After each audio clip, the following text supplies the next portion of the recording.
সন্দেহ বা কোনো দলের প্রতি আস্থা এরকম কোনো কিছু আপনি দেখেন কিনা? হ্যাঁ, অনাস্থা তো থাকবেই। কারণ আপনি কৌশলে কায়দা করে কোন একটা পার্টিকে একেক সময় একটা পার্টিকে তফাৎ খালি অতটুকুই। এক একেক সময় একটা পার্টিকে আপনি আ আপনাকে সুবিধা দিব, আপনাকে ক্ষমতায় এনে দিব। এরকম করে যদি আপনি চিন্তা করেন, এরকম যদি তাদের সাথে কথা হয়ে থাকে তাহলে তো প্রবলেম। এই প্রবলেমটা তৈরি হবে।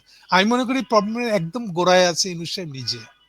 আর হুম, বাইরের প্রকাশ্য সংগঠন হিসেবে আছে ইলেকশন কমিশন। ইলেকশন কমিশনকে ইউনূস সাহেব যেভাবে নির্দেশ দিয়ে রাখছেন, যা দিচ্ছেন, এটা সেভাবে তত অ্যাক্ট করতেছে এবং তত এই প্রবলেম গুলো বাইরে বেরিয়ে আসতেছে। হুম, আমি যেটাকে প্রায় বলি যে এটা হলো অনেকটা একটা পুরুষ একাধিক মেয়ের সাথে প্রেম করছে এবং সবাইকে বলছে আমি তোমাকে ভালোবাসি, আমি তোমাকেই বিয়ে করব। তো একটা না একটা সময় তো এটা বাইরে বেরিয়ে যাবে, এটা প্রকাশ্য হয়ে যাবে এই ঘটনাটা। তো যখন প্রকাশ্য হয়ে যায় তখন কি হয় আসলে, সবাই সবার বিরুদ্ধে অভিযোগ দেয়, হ্যাঁ আমার সাথে এই কর্ম বলেছিল। এখানে তফাৎটা হুম, খালি এই কে যে মানে আমাকে এই কথা বলছিল ওই কথাটাই ডেকে ডেকে সবাই একজন দাবাই করতেছে।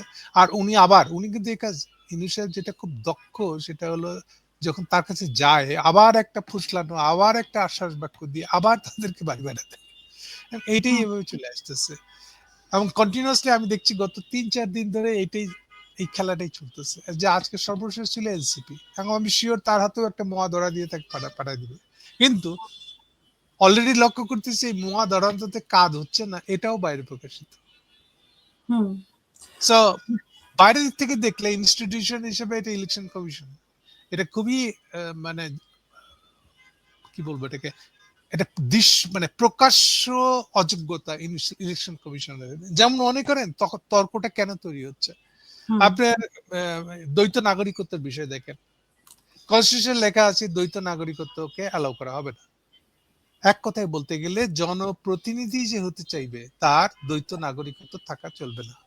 হুম, এটা এটা হচ্ছে কনস্টিটিউশনের ভাষ্য। এখন এটাকে ইমপ্লিমেন্ট করবেন কি করে সেটার জন্য তো আপনি একটা আরপিও, হুম, রিপ্রেজেন্টেশন পাবলিক রিপ্রেজেন্টেশন অর্ডার মধ্যে তো সেই অনুযায়ী লিখবেন।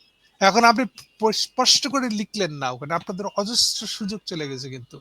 হুম, যেমন আপনি কোনটাকে ডেট হিসেবে দেখবেন বা কি করলে পরে আপনি ধরে নেবেন যে হ্যাঁ ঠিক আছে উনি নাগরিকত্ব ত্যাগ করে আসছে, দ্বিতীয় যেটা ছিল সেটা, হুম, সেটা কি উনি খালি একটা বলবেন আমি মেল পাঠিয়ে দিছি, এই যে দেখেন মেলের কপি, এটা যথেষ্ট হবে? হুম, আপনি মেল পাঠাচ্ছেন না পাঠান নাই তার কি মানে আছে, ভুল অ্যাড্রেস লিখছেন যাতে না যায়, হুম। তারা কি অ্যাকসেপ্ট করছে এরকম রিসিভ কাগজ আছে? এগুলো একটা প্রশ্ন। ২ নম্বর হলো অ্যাকসেপ্ট করছে পরে বাতিল হয়ে গেছে। বা কি হলে পরে প্রসেসিং এ আছে। আমাদের হোম অফিসে যেরকম হ্যাঁ, অনেক সময় লাগে প্রসেসিং। তাহলে তাদের বলে দেওয়া উচিত ছিল যে হুম, প্রসেসিং এ থাকলেও হবে না। হুম, যখন এটা ফাইনাল হয়ে যাবে অনলি দেন এটা মনে করা হবে যে তার নাগরিকত্ব ত্যাগ হয়েছে। তো এরকম কোনো কিছুই করলো না, তারা ফেলা রাখলো।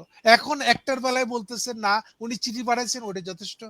একসময় বলতেছেন না উনি এই যে বিএনপির উকিলগুলা যেভাবে আর্গুই করতেছে যে হুম, যেহেতু উনি করছেন এবং এক এক দেশে এক এক নিয়ম ফলে এখানে জমা দিছে এটা দেখালেই হবে।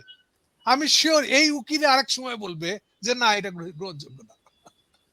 হুম, কারণ আপনি তো কোনো কিছু স্পেসিফিক দিচ্ছেন না আসলে। সো এই জিনিসটা এই তর্কগুলা যাতে না উঠে এভয়েড করার জন্য তো ইলেকশন কমিশনের তাছাড়া কাজ কি, সবই যদি কনস্টিটিউশনে লিখে দিলে চলতো। কনস্টিটিউশনের মূল যে কথাটা, কনস্টিটিউশনের কাজ হলো মূল কথাটা লিখে রাখা, তাই লিখে রাখছে।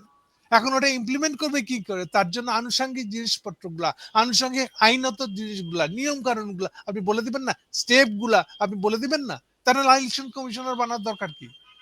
তো সেগুলোর কিছুই দেওয়া হয় নাই।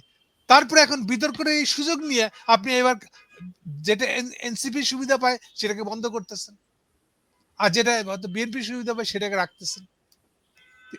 এটা হচ্ছে যে এইখানে আপনি একটা মানে এইটাকে একটা অস্ত্র হিসেবে ব্যবহার না করা হচ্ছে। এটাকে এক অস্ত্র হিসেবে ব্যবহার করে এক একটা পার্টিকে সুবিধা দেওয়া বা না দেওয়ার যে সিদ্ধান্তটা আপনার কৌশল। আছে, আপনার যে গোপনে নিয়ে রাখছেন সিদ্ধান্তটা, ওটা আপনি এখানে ইমপ্লিমেন্ট করতেছেন আসলে।